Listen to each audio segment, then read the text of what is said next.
aqui da Financiel, da Liga do Mercado Financeiro da Escola de Engenharia de Lorena, e é um prazer imenso vir conversar com você, enfim, sobre toda a sua experiência, desses anos de mercado, mudança não de profissões, né, mas de atuação.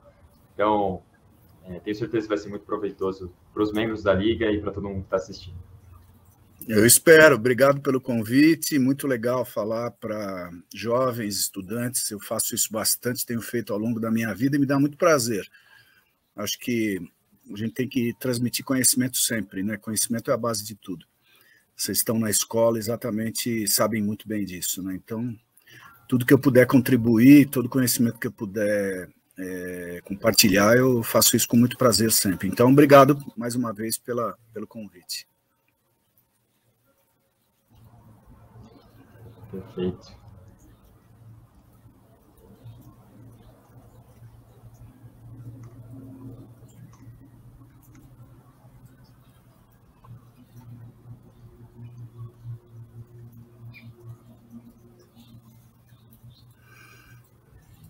Bom, vamos esperar só mais um minutinho e aí a gente já inicia. O pessoal está entrando na live.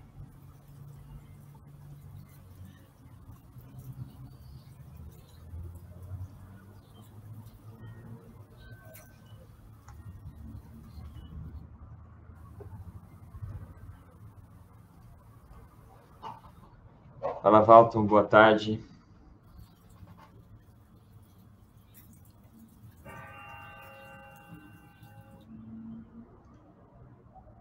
Bom, vamos lá? Tudo certo, Valentina? Pir? Sim, sim. Perfeito, então. Bom, pessoal, sejam muito bem-vindos a mais um evento da Financiel. Com enorme prazer, hoje a gente conversa com o Pir Marcondes, atual Senior Partner da Pipeline Capital e investidor de mais 15 startups. A Pipeline é um escritório de M&A, né, Mergers and Acquisitions, fusões e aquisições entre empresas. Eles assessoram, né, todo esse processo. E hoje eles têm abrangência, né, tanto Brasil, Latam e Europa. Bom, a gente vai conversar um pouquinho aqui com o Pir sobre todo esse mercado de M&A, a carreira dele, e, enfim, e tantas outras questões que vão acabar surgindo dentro da nossa conversa e das pautas também que o pessoal estiver mandando, das perguntas. Então, seja muito bem-vindo, Pir, e a todos que estão assistindo. Hoje estou aqui, Bruno, como presidente da Financiel, e a Valentina também, que vai se apresentar. Enfim, bom proveito a todos e uma boa tarde. Boa tarde, gente. Obrigada por estarem assistindo. Pir, obrigada por aceitar vir falar com a gente, né? E você se formou em comunicação pela FAAP e depois de muito tempo, né, mudou de setor, de área. Como que foi sua trajetória dessa primeira fase para onde você está agora? História longa, eu vou resumir bastante aqui. Eu comecei realmente na FAAP, como estudante, né, de comunicação. Na FAAP você podia escolher jornalismo, a partir da base de comunicação, jornalismo ou publicidade, né? Eu escolhi jornalismo, na verdade, e trabalhei como jornalista durante muitos anos em vários jornais, revistas e tal, não vou me estender aqui, mas foi o início da minha carreira. Depois eu acabei migrando para o mundo de publicidade, eu fui dono de agência de propaganda durante algum tempo, e quando eu estava nesse mundo da propaganda, eu fui impactado com um pedido de uma empresa de headhunting, né, aquelas que buscam executivos para contratar, que vinha dos Estados Unidos e dizendo que queria falar comigo porque eles tinham uma vaga importante. Eu não sabia quem era, e aí a vaga era para ser presidente de um portal de internet. Isso foi nos anos 2000. E aí eu fui lá, me cadastrei para a vaga, acabei sendo entrevistado lá em Nova York, não sei o que, e virei o diretor e geral de um portal de internet que era mais ou menos, não existe mais esse portal, mas era parecido com o que é o UOL hoje, ou Terra, que acho que o pessoal aqui mais ou menos conhece. Então, era um tipo desse tipo aí de portal de internet. Aí eu comecei minha vida no mundo digital muito forte, e não larguei mais. Aí, dando um salto grande, para não me estender, eu, de 8 anos para cá, continuei no grupo Meio e Mensagem, que é um grupo muito importante na área de comunicação, saí da Star Media, que era esse portal, ele deixou de existir, eu voltei para o grupo Meio e Mensagem, que foi onde eu exerci jornalismo, e lá eu fiquei muito tempo. Mas aí, ainda lá, eu comecei a fazer 2 coisas, que hoje são o pilar da minha vida e a razão de eu estar aqui com vocês.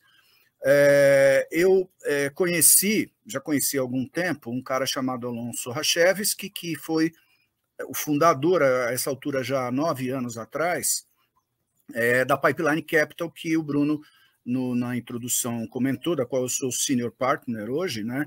Que é uma empresa também, como ele comentou, de M&A, que faz fusões e aquisições. A gente já vai falar um pouquinho o que é isso, como é que é esse mundo, né? Eu já conheci o Alon há algum tempo e nós começamos a fazer negócios juntos, e eu comecei a fazer a tal do M&A junto com o Alon. Eu não era sócio ainda da operação, mas eu já comecei a fazer nos bastidores alguns negócios com ele. Em paralelo, isso fazem uns 7, 8 anos, eu sempre gostei muito do mundo de startups, né? E talvez a gente converse um pouquinho sobre isso aqui hoje também. Então, há uns 7, 8 anos, eu comecei a investir e me aproximar e fazer mentoria e advisory, né, de startups, e ou investindo ou em troca dessa mentoria, eu capturo um pedacinho de participação, de equity, né, de participação dessas startups. E hoje eu sou sócio e participo de mais ou menos, o Bruno falou 15, já estamos chegando em 20 startups das quais eu sou sócio, advisor, ou como vocês queiram chamar.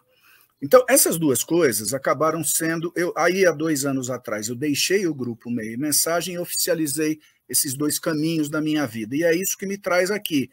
Um pouco o conhecimento que eu adquiri de M&A nesses anos todos e um pouco do conhecimento que eu tenho, sobre o qual a gente vai falar, no mundo de startups. Então, Valentina, foi assim que eu cheguei aqui, né? Juro que eu encurtei bastante a história, tá? Porque é longa a jornada. Acredito que uma mudança dessa tenha muitas reviravoltas no meio da história, né? Pode ter certeza. Eu passei por várias outras no meio do caminho, que, como eu disse, talvez não é o caso de a gente se estender, mas gosto muito de... Eu não tenho medo de mudar, né? Não tenho medo de ir em busca de novos horizontes e tal. Nunca tive, né? Isso, sei lá, veio comigo de berço, né? Não sei muito bem por quê.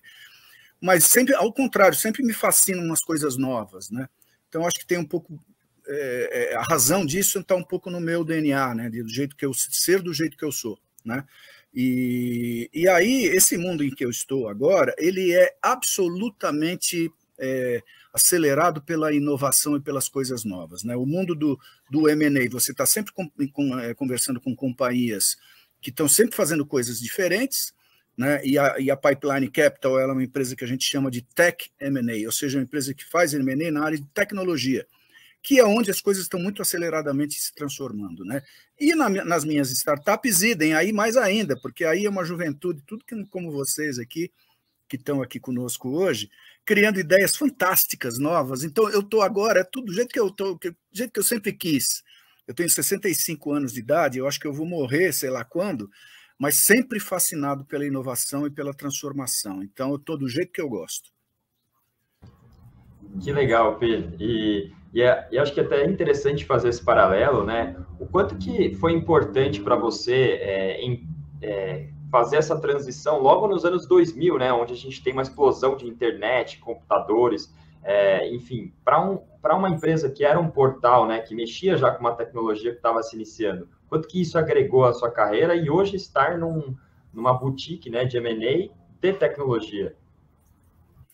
Então, você sabe que é legal isso? Essa pergunta, eu vou falar um pouquinho. Na Star Media, vejam, o UOL nasceu mais ou menos em 1995, é o mais antigo e primeiro portal de internet do Brasil. Logo depois veio o Terra, que não me lembro bem o ano, mas acho que uns 4 anos depois, não sei, veio o Terra. E a Star Media, que é esse portal que eu trabalhei, por aí também, né? E acabou, a Star Media acabou ali um pouco 2001, por aí acabou a Star Media, o UOL e o Terra seguiram adiante. Mas já lá na Star Media, a gente tinha o embrião das redes sociais, que não chamavam-se redes sociais, como a gente chama hoje, um embrião do mundo mobile, de como o celular iria interferir nas nossas vidas. É claro que a gente não sabia na época como ia ser, do jeito que é hoje, né, que está em todo lugar e a gente carrega ele o tempo todo, mas já tinha uma conexão com o mundo mobile, já se fazia na época os primeiros portais dentro da Star Media, e o UOL tinha isso, o Terra tinha isso, bobear tem até hoje, já tinha o embrião do que seria hoje o Spotify, todos esses portais de distribuição de áudio e música, né? Você já tinha lá o embrião do e-commerce, que hoje é por onde a gente compra a maior parte das coisas que a gente compra hoje, a gente compra pela internet. Isso começou nessa época. E outras tantas coisas mais. Educação online, tinha portais, tinha canais de educação dentro da Star Media, de novo, no UOL também já tinha, segue tendo até hoje. Algumas das principais vertentes da internet, acabei de citar algumas, que hoje são bem importantes, começaram lá atrás. Então, para mim, esse aprendizado começou ali nos anos 2000. E olha a riqueza, você vê isso iniciar, vê isso começar a acontecer, vê isso evoluir ao longo desses anos todos, já fazem 21, 22 anos que eu estou falando dessa história minha lá de trás, né? Então são 2 décadas, para arredondar, acompanhando essa evolução. O fascínio de a gente ter acompanhado o início é que te dá isso fica para o resto da vida, você ter acompanhado o surgimento dessas tecnologias todas, né? Porque você viu surgir e viu evoluir, elas evoluírem, né? Então, de novo, eu acho que foi absolutamente vital para a minha vida, na verdade, foi vital para a vida de todo o planeta, né? Porque mudou tudo nesses 20 anos. Isso que eu estou contando é a história da nossa transformação nas últimas 2 décadas, impactou a vida de todos nós. Eu estava lá no meio, vendo essas tecnologias surgirem. Onde elas começaram a surgir, que eram na época eram os grandes portais. A gente não tinha ainda Google, Facebook, não existia. Eles apareceriam logo rapidamente depois, mas é muito fascinante. Então, quem esteve lá, e eu encontro os meus amigos da época, até hoje espalhados por aí, estão todos, sem exceção, no mundo de tecnologia, como eu estou, fazendo alguma coisa ligada com o mundo de tecnologia. Muito bacana. Perfeito, Pir, muito obrigado. E assim, Pir, você falou que é atraído, né, por coisas novas, por desafios. Você mudou de uma área que, não vou falar que não tem nada a ver, né, de relação uma com a outra, mas do jornalismo para o mundo dos investimentos. Como você acha que o jornalismo te ajudou a ir para essa área de investimentos, M&A, e se desenvolver ali? O jornalismo ele funcionou e funciona para mim como uma capacitação de conhecimento do mundo. Deixa eu explicar. Para você desenvolver essa atividade, eu continuo escrevendo para várias publicações hoje, né? Só para comentar, eu sou colaborador da revista Exame, não sei se todos vocês conhecem, sou colaborador do MIT Technology Review, que é uma publicação na origem americana, mas para a versão brasileira. Escrevo ainda hoje para o tal do grupo Meio e Mensagem, que eu acabei de citar, que é da área de publicidade.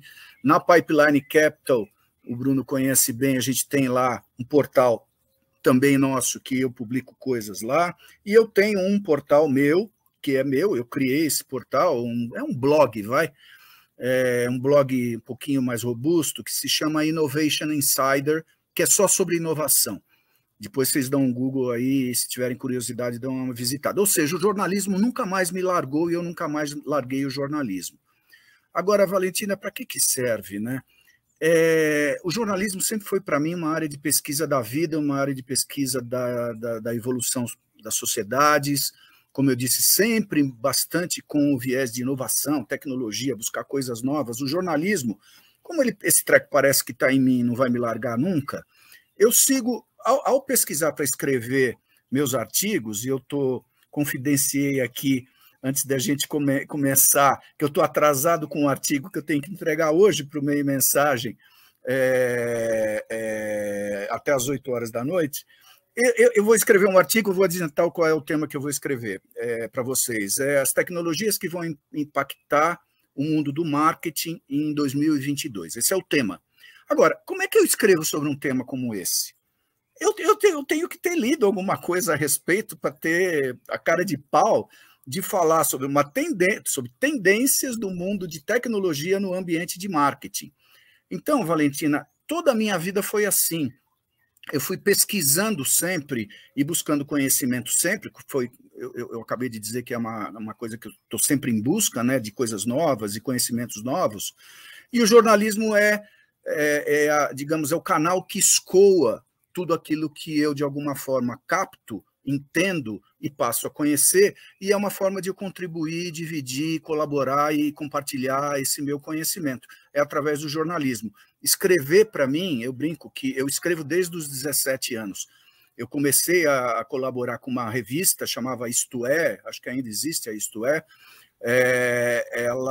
O meu primeiro artigo, eu tinha 17 anos, eu estava na universidade. Quando estava entrando na universidade, quando eu escrevi o meu primeiro artigo publicado numa revista, foi o artigo de capa da revista daquela semana. Escrever é uma coisa que está na minha, de novo, está na minha pele, eu ir atrás de inovação, assim como está na minha pele escrever. Os textos que eu escrevo parece que não sou eu que estou escrevendo, parece que vem uma entidade qualquer e os textos saem meio naturalmente. Então, eu não consigo largar isso, né? Então, para mim, o jornalismo tem esse mecanismo, essa dinâmica, digamos assim. Buscar conhecimento, elaborar o texto, que me dá muito prazer fazer, e distribuir isso para um mundo que é quase uma missão, eu acho, né? Não tem nada de religioso aqui nisso, não, mas é como uma missão de vida mesmo, né? Então, o jornalismo é esse esteio aí. Ele me ajudou a chegar no mundo financeiro, digamos assim, porque M&A é uma atividade financeira, né, de algum jeito, por conta do conhecimento que eu fui adquirindo. Eu percebi que a evolução, e é uma coisa que a gente pode explorar um pouquinho mais adiante, mas percebi que a evolução das economias passa, e isso eu percebi sendo jornalista, a evolução das economias passa pela compra e aquisição, fusão e aquisição de empresas. Se você tira esse bloco de fusão e aquisição de empresas, ainda mais hoje, se você tirasse esse setor de M&A da economia há 20 anos atrás, e se ele não existisse, eu acho que não ia ser tão importante. Se você tira esse bloco, que a gente chama de M&A, das economias hoje, elas desabam. Elas desabam. Porque as empresas hoje não têm como evoluir só por conta própria, elas precisam comprar outras empresas. Acabou o tempo, e a gente conhece muitas empresas famosas, que a gente conhece várias aí do mercado, que foram evoluindo dentro dos seus laboratórios de pesquisa e tecnologia, né? Hoje não é mais possível fazer isso. Um pedaço você desenvolve dentro de casa, 90% você precisa ir buscar fora. Como é que você busca fora? Você compra outras empresas. Então, eu percebi isso ao longo da minha carreira jornalística. Foi por isso, e aí eu achei que era legal estar num mundo onde isso acontece. De novo, em busca da inovação, de novo, em busca da evolução, o jornalismo me levou a perceber que é assim que as economias passaram a se desenvolver do ponto de vista de busca da sua própria inovação. A compra e aquisição de empresas está dentro do mercado financeiro, porque é uma atividade de comprar e vender empresas, isso pertence ao ambiente da economia, né, e das finanças, porém, é bem mais do que isso. Na verdade, é a alavancagem das economias no sentido da evolução.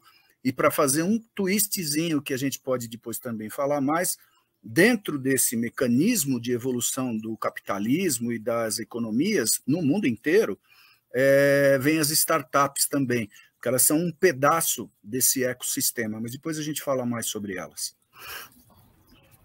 Perfeito, Pedro. Acho que faz super sentido mesmo, né? Você está atualizado em buscas de coisas novas, de ideias novas. Isso é basicamente o que a M&A, né, faz todos os dias, né? Você busca uma ideia nova e aí um caminho para você ter essa nova operação, essa nova via de receita, seja o que for, essa nova ideia fazer sentido e vir a realidade, é buscar uma outra empresa que já realiza isso com uma expertise, né? Fazer essa aquisição, essa fusão, incorporar novas ideias no seu portfólio.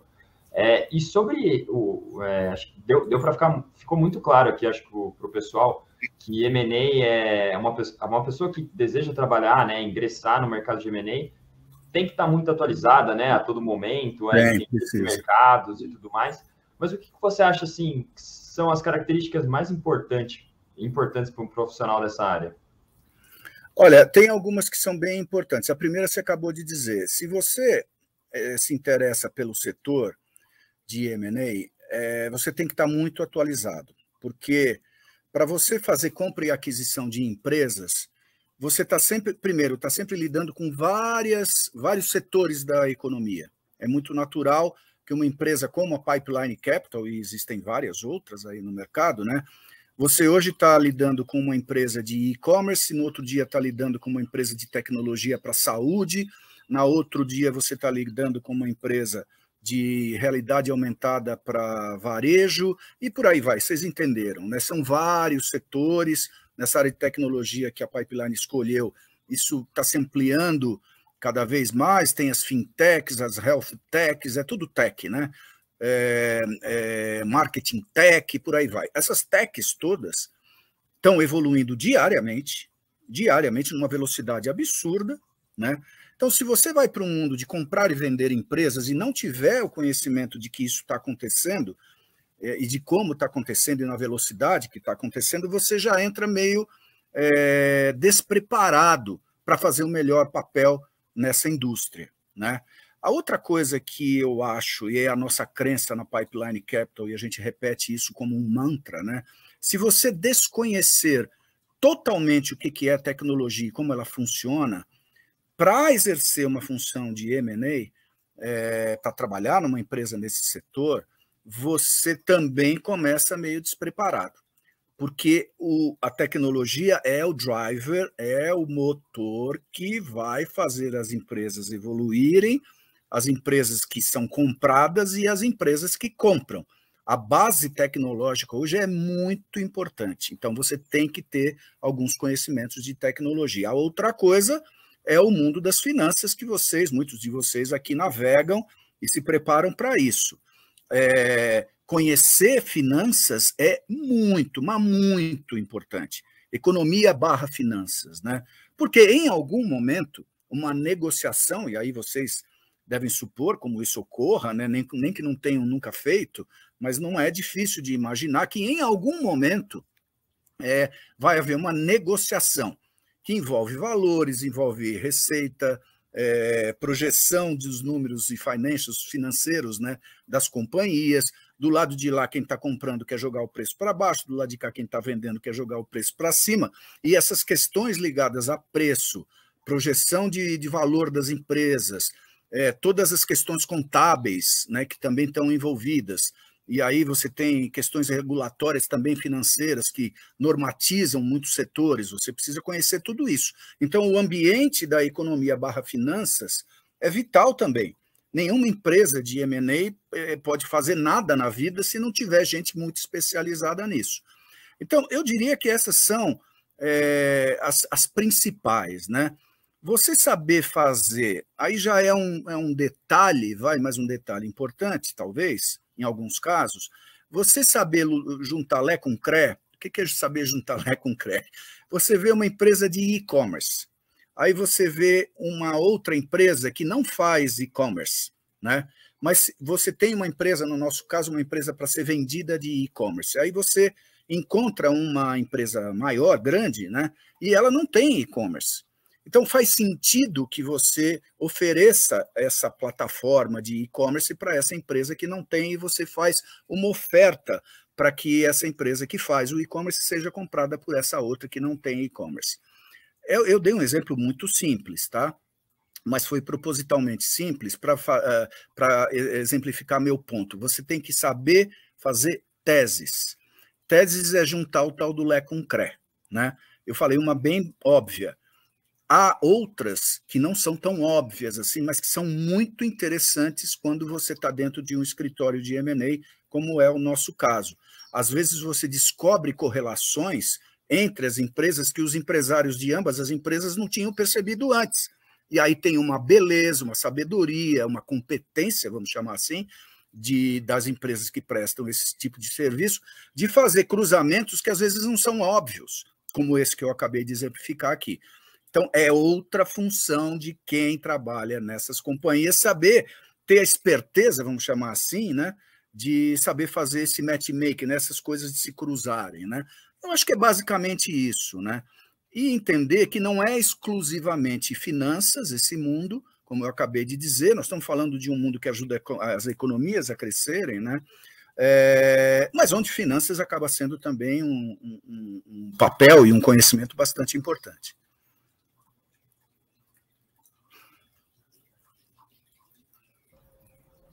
Perfeito, Pedro. Acho que ficou super claro essa abrangência de conhecimentos, né? E isso indica muito estar atualizado, né? Com o crescimento de mercado, das Isso, importante. economias e indo, acho que é ainda mais, né? Esse pontinho especial da pipeline também de ir em busca da agregar, né? As duas coisas que evoluem muito, né? Tanto essa questão de operações, de empresas, quanto a tecnologia, acho que é o combo perfeito, né? Então, ficou super claro.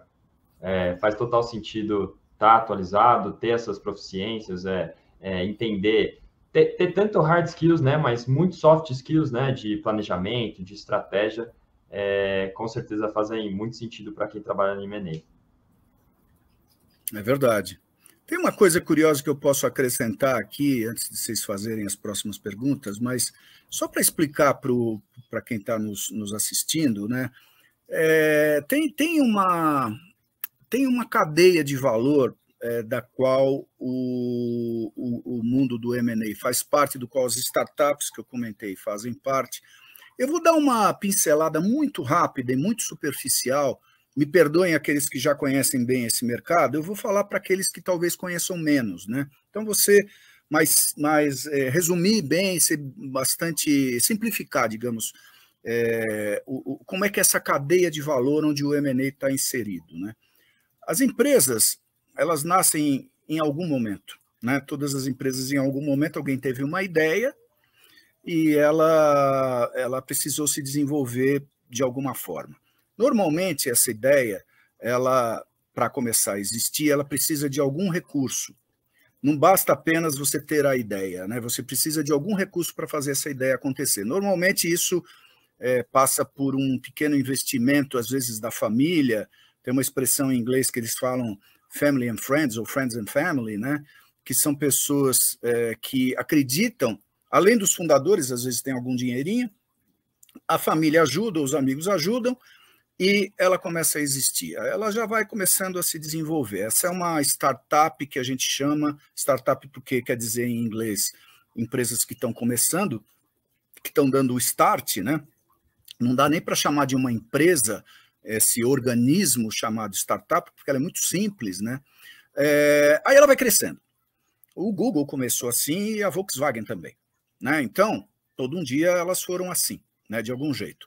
Aí elas vão crescendo e muitas param no meio do caminho, porque não conseguem evoluir, mas as outras vão para um segundo estágio, que já são empresas ainda de early stage, que a gente chama de estágio ainda muito embrionário, mas já não é aquela empresa pequenininha, ela já chegou num outro patamar, ela conseguiu evoluir num determinado mercado, não importa qual.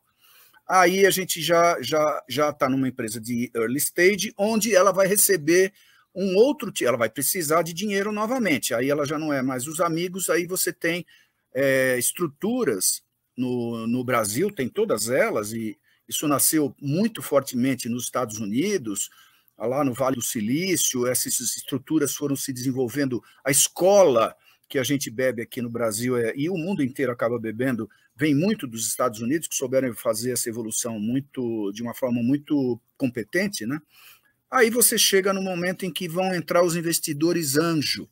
O anjo é aquele, chama anjo porque o cara realmente ele vai lá e cuida, como um anjo cuidaria, daquela startup que já foi ajudada pela família, mas agora já recebe um dinheiro um pouco maior.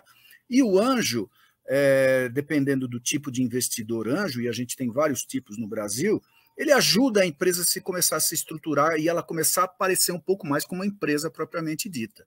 Então, tem técnicas de governança, de como montar, de como fazer DRE, de como fazer budget, de como fazer projeção financeira, de como cuidar dos custos, de como contratar pessoas e tal. Aí você já começa a ter uma empresa já quase com cara de empresa, né? Mas ainda é uma startup. O próximo estágio, eu disse que eu estou simplificando, tá?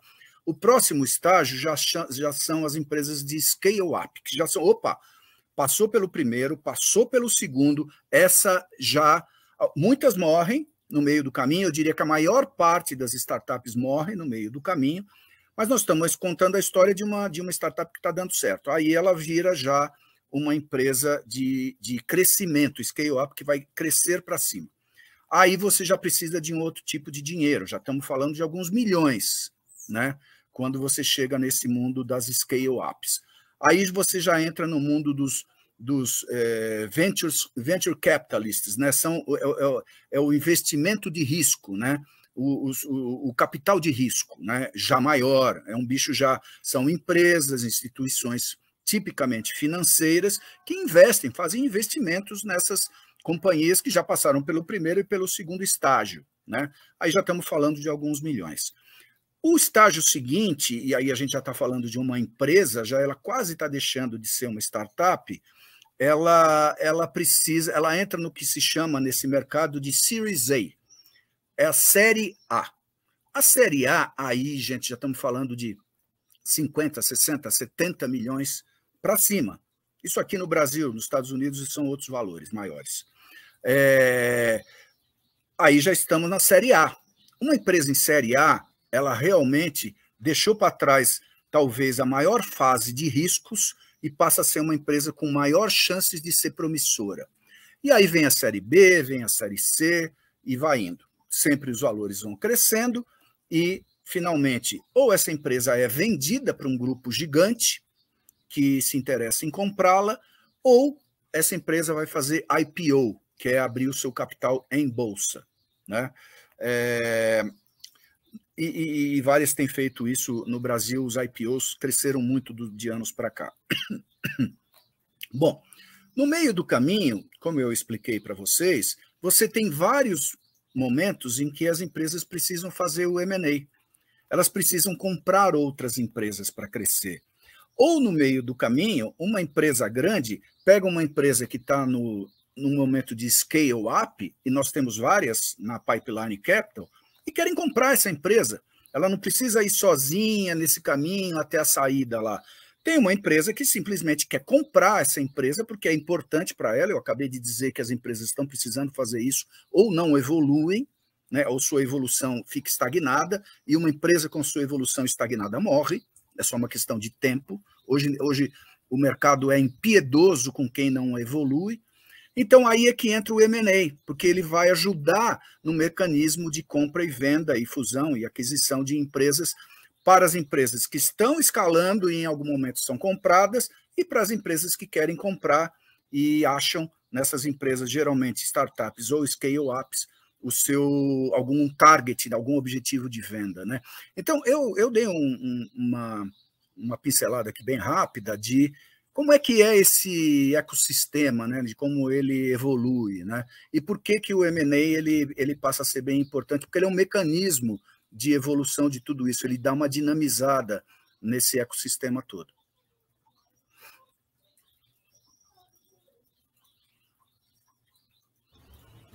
É um mundo bem dinâmico, né? Como você falou anteriormente. Sim, muito. E você comentou de, a todo momento, se uma empresa absorve a outra, né? Ela não se desenvolve, elas precisam disso para poder crescer. E pensando nisso, tem áreas no mercado financeiro que são muito agressivas, investment banking, mesa de operações. Como que você enxerga essa cultura no mercado de M&A? Então, eles são mercados conexos, né? O mundo do investimento, ele é muito dinâmico e muito diverso. Você acabou de citar alguns pedaços desse mundo, né? O mundo do M&A, ele depende desses investimentos, né? Eu falei aqui no meio do caminho que tem bancos de investimento que atuam nessa área de compra e venda e fomento de empresas, né? Tem grupos de investimento que não são bancos e que também fazem investimentos pesados nessa área. Você tem famílias, muitas vezes, que são famílias ricas, que têm lá os seus family offices, né, que a gente chama, que são unidades que administram os bens e o inventário financeiro da família, e essas famílias investem também na compra e venda de empresas. Então, são vasos comunicantes, né? O mercado de bolsa, eu acabei de dizer que empresas vão, num determinado momento, fazer o seu IPO, ou seja, abrir seu capital e ter ações em bolsa. Ele é um mercado que faz parte desse ecossistema todo, porque ele é o mercado que dá saída para as empresas se tornarem públicas, né? Então, os mecanismos vêm aqui de baixo, os venture capitalists, as famílias vão investindo, empresas como a nossa vão comprando e vendendo outras, até chegar no mercado financeiro mais claro, né? Onde você tem bancos atuando, onde você tem empresas que entram no mercado financeiro e têm as suas ações em bolsa. Então, a ligação entre o mundo financeiro e todo esse arcabouço, na verdade, é quase que tudo meio que uma coisa só, né? A ligação é total, é absoluta. Realmente, está tudo conectado, tudo né? Conectado, tudo. Pensando no... Sempre, um mundo. E pensando para as pessoas que estão vendo que nem como eu não tenho uma direção, penso em mercado financeiro, mas ainda não tenho uma direção, uma ideia do que ser ali dentro, como que é o dia a dia de quem trabalha com M&A e fazer essas operações? E teve alguma que te marcou bastante? Tá. Eu acabei de passar por algumas coisas que eu disse que são importantes para alguém que esteja curioso e gostaria eventualmente de atuar nesse mundo. Eu disse algumas atividades, disciplinas, conhecimentos, cuidados que essa pessoa deveria ter, né? O dia a dia, como você perguntou, de profissionais, o Bruno conhece bem, trabalha conosco, está nessa atividade também. O dia a dia é um dia a dia absurdamente intenso. Acho que é, de alguma forma, parecido com quem trabalha com um pregão em bolsa, que aquela doideira, lá é mais doido ainda, eu acho, né? Aquele diário do dia a dia do pregão, né? Ali é pesado, né? Ali é pesado. É menos, no mundo do M&A não é tanto assim, né? Mas o que eu quero dizer é que é muito ativo também. Então, num dia, vamos dizer que o dia, profissionalmente falando, o dia útil de qualquer profissional tem 8 horas, o dia útil de um profissional de 8 horas dentro do mundo do M&A acontecem centenas de coisas. Centenas de coisas. Então, tem negócios que não estão dando certo, investidores que estão criando problema, ou negócios que estão sendo fechados. Você, para fechar um negócio, você tem que cumprir um checklist gigantesco de coisas que precisam estar certas. Você está pesquisando, no nosso caso aqui, pesquisando empresas novas para serem clientes nossas, então você tem toda uma atividade de captação de novos clientes, faz parte das empresas de M&A irem em busca do mercado ou serem procuradas por esse mercado, é o ideal, né? Mas nem sempre você é procurado, você precisa ir atrás do mercado para conquistar novos clientes. Isso é válido para qualquer empresa de serviços, né? A nossa é uma empresa, esse mundo é uma empresa de prestação de serviços consultivos, né, de M&A, você precisa ir atrás. Então, você tem atividade de captura e e conversa e trazer para dentro uma empresa, você precisa mantê-la dentro do teu portfólio e melhorá-la de alguma forma, é uma contribuição que as empresas de M&A fazem, até que você um dia venda essa empresa. Nessa jornada meio óbvia, né? A empresa entra, a gente trabalha ela um pouco e vende, você tem uma série de atividades que precisam ser feitas, né? Isso transforma, como empresas como a nossa trabalham com vários clientes, aqui no caso da Pipeline a gente tem 60 clientes, cada um deles está num estágio da jornada, cada um deles tem uma história, você precisa conversar com o empreendedor, que é o dono da empresa, ou os donos da empresa e sócios, se não todo dia, com muita frequência, precisa entendê-los. Às vezes você funciona um pouco como um psicólogo empresarial para ele, porque você acaba ajudando ele a pensar, falar, não vai por aqui, vai por ali, porque por ali o teu negócio vai ser mais rentável, você vai vender ele melhor, ele vai ter mais valor. Faça isso, não faça aquilo. Faz parte um pouco do advisory, né, dessas empresas, orientar os empresários, né? Muitos deles são muito bons empresários, né, mas não conhecem necessariamente todos os caminhos possíveis para o futuro do seu negócio. Então, por isso eles procuram empresas como as nossas, que fazem a intermediação entre o comprador e o vendedor, né, e agregam algum valor nesse processo, né? Então, o dia a dia é bem doido, é bem doido. Em alguns casos, não termina nessas 8 horas. Eu fiz o exemplo para dar um exemplo clássico, mas a gente continua no WhatsApp, fecha negócio às 11 da noite. No nosso caso, na Pipeline, a gente tem alguns negócios, isso está se tornando cada vez mais normal na nossa vida. A gente faz negócios internacionais, e aí, como é que chama o fuso? O fuso horário é maluco, porque você tem que fazer negócio com Londres, com o Japão, com não sei o quê, enfim, vocês entenderam. Tem ainda essa questão quando você faz negócios internacionais, tem um adicional ainda de estresse, de você estar falando com outras culturas, outro jeito de fazer negócio com o Japão, obviamente, é diferente de fazer um negócio aqui na América Latina. A gente tem várias atividades aqui na América Latina, cada um é uma cultura diferente, ou seja, é um dia a dia bem, bem doido. Pê, eu acho que foi mega completa a sua resposta e encaixa bastante com uma pergunta que a gente teve aqui pelo YouTube do Valton. Eu acho que tem bastante a ver com o que acontece na área de relação com empreendedores e um pouquinho de RI. Eu vou ler aqui para você. O Valton falou assim, né? Você disse que se a empresa não evolui, o destino dela é a inexistência, né? E que uma das formas da empresa continuar evoluindo é através de M&A. Como que uma boutique de M&A enxerga, né, descobre as sinergias da empresa a ser comprada e da empresa compradora? Existe algum processo estruturado para isso? Eu vou responder pela Pipeline Capital e como a gente faz, tá? E eu não posso responder pelas demais, né? Como as outras fazem. Eu conheço um pouco dos mecanismos das outras empresas e tal. Nós, na Pipeline Capital, a gente tem uma metodologia de descoberta das empresas. A gente pesquisa que nem doidos, a gente tem um departamento de pesquisa que vai a campo pesquisar. O nosso banco de dados tem milhares de empresas, não é exagero, são milhares de empresas. E a gente conhece cada uma delas. Conhece em detalhe cada uma delas. Então, é um banco de dados que tem um valor, viu?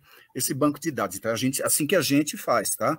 Aí a gente vai ao mercado, então tem uma equipe que a gente chama de RE, essa área a gente chama de RE, relação com o empreendedor, que é o cara que está lá empreendendo. A gente vai, tem uma equipe que vai atrás, acha o cara de N formas, vocês podem ficar quebrando a cabeça aí, são N formas, desde inbound marketing, que a gente chama, que é publicar conteúdos que sejam interessantes do mundo de M&A, as pessoas entram, o empresário entra, curioso, de repente ele está falando com alguém da nossa equipe. É uma técnica que é usada para vários setores, não é só para M&A, obviamente, mas funciona muito para nós. De outro jeito, a gente tem como fazer pesquisas em vários setores específicos, através de algumas entidades do setor, ou por puro conhecimento pessoal das nossas equipes e tudo. Então, você junta tudo isso e você captura essas empresas. E aí a gente tem métodos para avaliar cada uma delas. A gente tem métodos para avaliar maturidade empresarial do empresário, a gente tem, tudo é método, tá? Não é chute, e a gente não fica fazendo adivinhações, a gente tem mecanismos, processos, fazemos entrevistas com esses empresários muitas horas, fazemos o entendimento do negócio dele, e aí depois de meses, é um trabalho que demora 2 meses, por aí, pelo menos, a gente entende aquela empresa quase tanto quanto o empresário. Então, respondendo a pergunta do Alton, é isso? Como é o nome dele? Isso, Valton. Valton. Então, Valton, aí a gente veja, do nosso caso aqui, a gente conhece aquela empresa muito bem. A gente faz algo muito parecido com o lado comprador. A gente conhece os fundos de investimento, a gente conhece essas famílias que eu acabei de dizer, conhece de conhecer mesmo, porque também fez um trabalho muito parecido junto a eles, né? Então, a gente tem 2 bancos de dados, né? A gente vai tornar isso automático o ano que vem, através de inteligência artificial, o cruzamento desses perfis, tá? Estou adiantando aqui. O ano que vem, se Deus quiser, isso tudo, uma parte disso, pelo menos, vai ser automatizada. Com inteligência artificial, você consegue, lançando no banco de dados o que uma empresa quer comprar e o que uma empresa tem para vender, você consegue fazer o cruzamento, pelo menos um cruzamento inicial que serve como base para depois o olhar humano continuar o trabalho de análise, né? Então, você vai descobrindo que tem essas adequações entre quem quer vender e quem quer comprar. É assim que a gente faz na pipeline. É legal vocês entrarem, quem tiver interesse, óbvio, e curiosidade, se vocês digitarem no Google escape.report, SCAPE, de escape.report, de report, né, de relatório ou o que seja, né? Escape.report. Quando vocês digitarem isso no Google, vai aparecer o nosso site, que tem lá vários mapas de vários ecossistemas. A gente analisamos milhares e milhares e milhares, como eu falei, de empresas, de alguns setores da economia. Então, esses mapas que a gente chama de Escape Reports, eles dão, isso a gente torna público, é uma informação que a gente divide com o mercado, a gente faz, ali nasce o banco de dados original de negócios da gente. A gente pesquisou, conheceu aquelas empresas, botou lá no mapa, a gente atualiza esses mapas todo ano, tem mapas novos saindo, a gente fez do mercado de e-commerce, fez do mercado de marketing tech, vamos fazer de saúde, vamos fazer de telecom, fizemos do próprio mercado de investimentos, que é o mercado onde a gente atua, e vamos fazer vários outros. Não só no Brasil, como vamos fazer na América Latina, estamos começando no México. E aí? Você transforma tudo isso numa metodologia, que não é... Ela permite, cada vez mais os nossos processos evoluem internamente, e você começa a ter um conhecimento. Todo mundo da companhia, nós temos hoje 35 pessoas trabalhando conosco, todo mundo da empresa tem um grande conhecimento desse banco de dados todos e dessas informações todas. Então, deixa de ser aquele chute, eu acho que tal empresa, quem sabe, pode ser comprada ou vendida para outra, não sei o quê. Não tem o eu acho. O lado humano sempre conta, né? Uma pessoa mais experiente como eu, talvez por ter toda a trajetória que eu contei rapidamente para vocês, acaba tendo um pouquinho mais de informação pessoal, por causa da minha trajetória, eu tenho um monte de história, já vi muita coisa acontecer, isso ajuda. Mas não é isso que faz a diferença, eu acho, num processo como esse, é a metodologia, e a gente é muito cioso e muito cuidadoso com a nossa, né? Que é a única, estou fazendo uma propagandinha rápida aqui, é a única mesmo, não tem nenhuma, pode não ser tão boa assim como eu estou dizendo, mas que ela é única, ela é. Tá? Então, a gente só a pipeline faz desse jeito, e do jeito que a gente faz. Então, é um processo. Então, respondendo a sua pergunta, é dessa forma que a gente consegue descobrir pérolas, né? E fazer as coisas acontecerem. Eu posso garantir que é um trabalho imenso, né, das equipes sobre essa inteligência, né, tanto o pessoal de relação com o empreendedor, né, de encontrar as oportunidades, muitas vezes, né, se adiantar nas tendências que o mercado ainda não viu, né? Te interrompendo, mas concordando, esses estudos que a gente faz acabam nos dando, a gente quase consegue prever algumas coisas que vão acontecer, tanto dado, tanta informação, que você fala assim, o mundo do telecom, quando chegar ao 5G, sabe o que vai acontecer? Essas empresas aqui, elas vão têm um valor muito maior do que outras que não têm esse mecanismo, não estão entendendo que o mundo do 5G está chegando. Estou dando um exemplo qualquer aqui. Então, você consegue meio olhar no buraquinho da fechadura do futuro, sabe? Bem legal isso. Não, totalmente. E ter essa conexão, né, com a área que eu trabalhei dentro da Pipeline, né, que é de relação com o investidor, né, fazer esse matchmaking é bom, né, muito bom para as empresas que a gente está falando, né, para os investidores, né, porque eles acabam fazendo também esse cruzamento muito mais rápido do que eles fariam pelos braços deles, né, ou pelo entendimento de mercado, seja o que for. Então, acho que o processo de advisor mesmo, né, de fazer essa conexão é um trabalho assim imenso, né, de bancos de dados, análise, criação, né, de inteligência. Então, acho que muito legal essa parte de poder contribuir, né, tanto para o empreendedor quanto para o investidor. Sem dúvida. Já caminhando um pouquinho para o nosso final aqui, Pi, pensando aqui, né, você ainda tem esse seu lado tanto de advisor aqui na Pipeline, mas como você já bem citou antes, né, de investidor, né, anjo, ou enfim, tá no board de algumas empresas, advisor delas.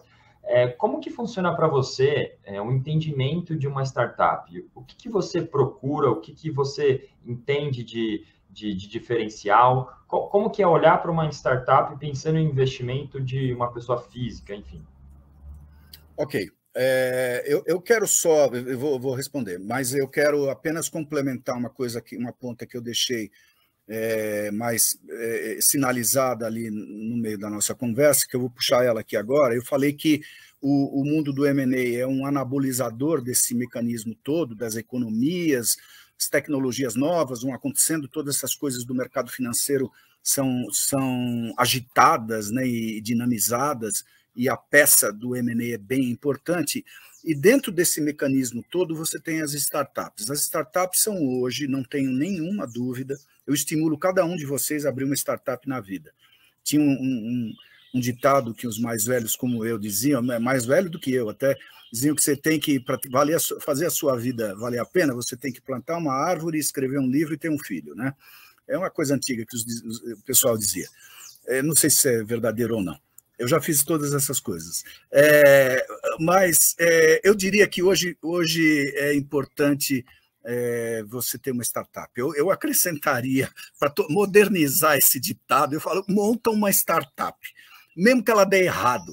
É tão fascinante fazer isso, eu sei, porque eu já montei algumas, né? Eu sou sócio e já montei algumas também, já brinquei desse brinquedinho algumas vezes. Então, é muito legal fazer, tá? Então, isso aqui é um estímulo para a gente, para eu não esquecer, antes de terminar a nossa conversa, que eu estimularia todos vocês jovens a fazer isso. Bom, ou seja, dar vida a uma ideia e torná-la, quem sabe, numa empresa, né? Agora, como é que eu faço? Eu sou... Aí é o peer, né? Sou eu. Também não é algo que seja um mecanismo, um jeito que, digamos, é um padrão de mercado. Eu não...